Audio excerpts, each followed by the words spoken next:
আসসালামু আলাইকুম রহমতুল্লাহ। আলহামদুলিল্লাহি নাহমাদুহু ওয়া নাস্তাঈনুহু ওয়া নাস্তাগফিরুহু ওয়া নু'মিনু বিহি ওয়া নাতাওয়াক্কালু আলাইহি ওয়া নাউযু বিল্লাহি মিন শুরুরি আনফুসিনা ওয়া মিন সাইয়্যাতি আমালিনা মান ইয়াহদিল্লাহু ফালা মুদিল্লা লাহু ওয়া মান ইউদ্লিলহু ফালা হাদিয়া লাহু ওয়া নাশহাদু আন লা ইলাহা ইল্লাল্লাহু ওয়াহদাহু লা শারীকা লাহু ওয়া নাশহাদু আন্না মুহাম্মাদান আবদুহু ওয়া রাসূলুহু। আম্মা বা'দ। সম্মানিত ভিউয়ার্স, আমরা আজকে এমন 5টি বিষয় সম্পর্কে জানব যে 5টি বিষয়কে আল্লাহ রাসূল ইরশাদ করেছেন যে তোমরা এই 5টি বিষয়কে অত্যন্ত গুরুত্বের সাথে গনিমত মনে করো। গনিমত হচ্ছে এমন একটি সম্পদ বা এমন একটি অর্জন যে মানুষ যুদ্ধ করে যুদ্ধে বিজয় লাভ করার সময় বিজিত ব্যক্তিদের থেকে যে মাল বা সম্পদ পাওয়া যায় ওইগুলোকে বলা হয় গনিমত। উদাহরণস্বরূপ, বদর যুদ্ধে সাহাবায়ে কেরাম বিজয় লাভ করেছেন, মুসলিম বাহিনী বিজয় লাভ করেছেন, কাফেররা পরাজিত হয়েছে, তখন তাদের ফেলে দেওয়া সম্পদ, অস্ত্র বা বাহন, ঘোড়া, এই বা অনেকগুলো মানুষ যাদেরকে বন্দী করে নিয়ে এসেছেন সেগুলো গনিমতের অন্তর্ভুক্ত। তো আল্লাহ রাসূল ইরশাদ করেছেন, ইগতানিমু খামসান কাবলা খামসিন, অর্থাৎ হে আমার উম্মতেরা, তোমরা 5টি নিয়ামতকে বা 5টি বিষয়কে তোমরা জীবনের সবচেয়ে বেশি গুরুত্ব দিয়ে তোমরা সেগুলো অনুসরণ করবে। অর্থাৎ 5টি বিষয়কে আরো 5টি বিষয় আসার আগে গুরুত্ব দিবে। চলুন আমরা সেগুলো আজকে জেনে নেই। 1 নম্বর হচ্ছে ফেরাগাকা ক্বাবলা শুগলিক। আল্লাহ রাসূলের সাথে করেছেন, তুমি আজকে যে পরিমাণ অবসর রয়েছো, আজকে তোমার যে পরিমাণ নির্লিপ্ততা রয়েছে, তুমি আজকে যতটুকু ঝামেলা মুক্ত রয়েছো, তার চেয়ে বেশি ঝামেলার মুখোমুখি হওয়ার আগে তোমার এই সময়টাকে কাজে লাগাও।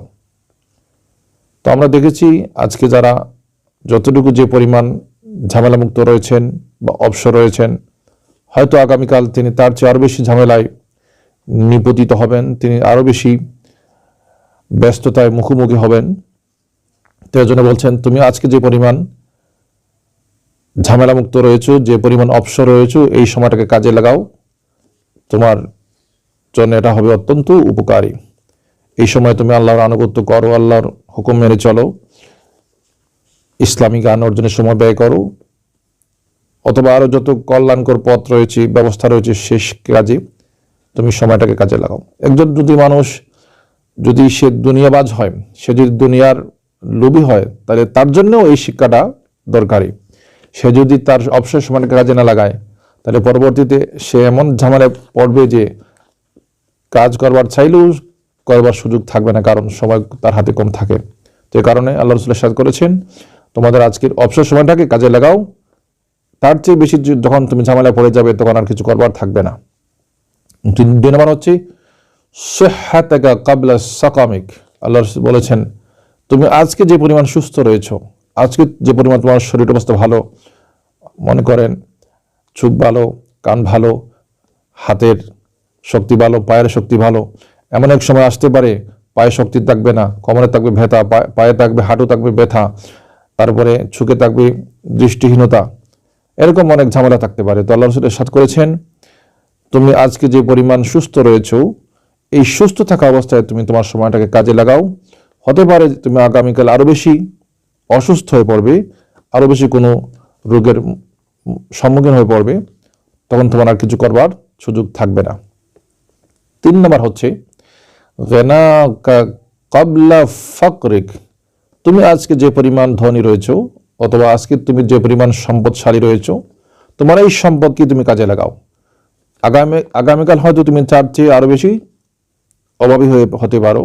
আজকে তোমার হাতে যে পরিমাণ টাকা রয়েছে, বলা যায় না আগামীকাল তোমার টাকা আরও কমে যেতে পারে, তুমি আরো বেশি নিঃস্ব হয়ে যেতে পারো।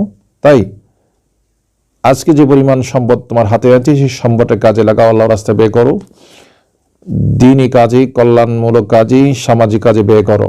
যদি তুমি বলো যে না, আমার হাতে এখন টাকা কম, আমি যখন বড় ধনী হব তখন আল্লাহর রাস্তায় দান করব বা জনকল্যাণ কাজে ব্যয় করব, না, এই বুদ্ধি অত্যন্তই বোকামির কারণ।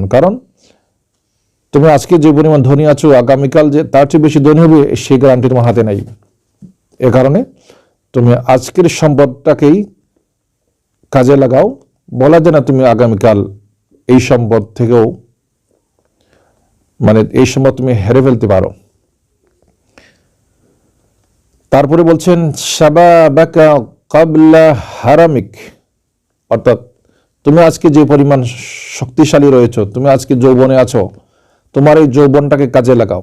যদি না তুমি এই যৌবনকে কাজে লাগাও, আগামীকাল হয়তো তুমি বুড়ো হয়ে যেতে পারো। অবশ্য বুড়ো তো একদিনে হওয়া যায় না, কিন্তু আগামীকাল তোমার এমন একটা রোগ হতে পারে, যদি তোমার বড় ধরনের রোগ হয়ে যায় তাহলে রোগী তোমাকে বুড়ো করে ফেলে। আমরা দেখেছি অনেক মানুষ এমন রয়েছে যাদের বয়স কম, কিন্তু রোগী তাকে এমনভাবে পাকড়াও করেছে, রোগের কারণে সে অল্প বয়সেই চোখের জ্যোতি হারিয়ে ফেলেছে, চামড়া তার সংকীর্ণ হয়ে গিয়েছে, তার মাজার মধ্যে ব্যথা, কোমরে ব্যথা, হাঁটতে পারে না, লাঠি হাতে নিয়ে চলাফেরা করে, এমনও তো হয়।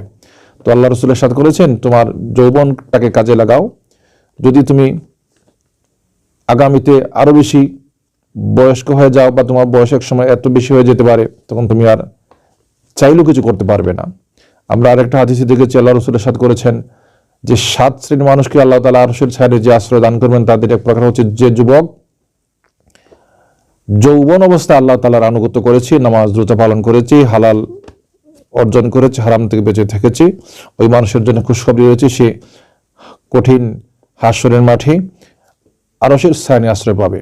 তো সম্মানিত ভিউয়ার্স, 5 নম্বর হচ্ছে আল্লাহ রাসূল ইরশাদ করেছেন হায়াতাকা ক্বাবলা মাউতিক, যে আজকে তুমি জীবনে বেঁচে আছো, তুমি যে আগামীকাল আরেকটা দিন পাবে কিছু করবার জন্য সে গ্যারান্টি তো নেই।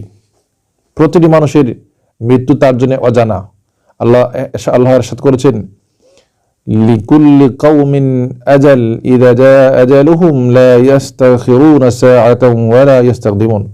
প্রতিটি মানুষের একটা নির্দিষ্ট সময়সীমা রয়েছে, যে তার মৌত যখন আসবে তখন 1 মিনিট আগেও নয়, 1 মিনিট বা 1 মুহূর্ত পরেও নয়, ঠিক সেই মুহূর্তেই তাকে প্রাণ হারাতে হবে। তো আল্লাহ রাসূলের সাথে করেছেন হায়াতাকা ক্বাবলা মাউতিক, তোমার জীবনটাকে, তোমার বেঁচে থাকাটাকে কাজে লাগাও, তুমি তো আগামীকাল মরে যেতে পারো। আমরা এরকম অনেক দেখেছি, একটা মানুষ বলছে আমি আসতেছি ভাই, কিন্তু 5 মিনিট পরে তার সংবাদ এসেছে সে মারা গেছে, হয়তো হার্ট অ্যাটাক, না হয় অ্যাক্সিডেন্ট, না হয় অনেক দুর্ঘটনায়।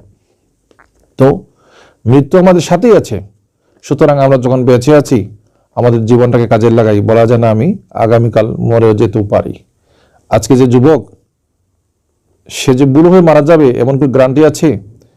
বাবা আছে, ছেলে নাই, দাদা আছে, নাতি নাই। তো আমরা যারা বেঁচে আছি আমাদের হায়াতটাকে যেন কাজে লাগাই, আল্লাহ তাআলার আনুগত্যে এবং সৎ ন্যায় কাজের জন্য আমাদের জীবনটাকে পরিচালনা করতে পারি। আল্লাহ তাআলা যেন আমাদের সেই তৌফিক দান করেন। সবাই বলেন আমিন। আসসালামু আলাইকুম ওয়া রাহমাতুল্লাহ।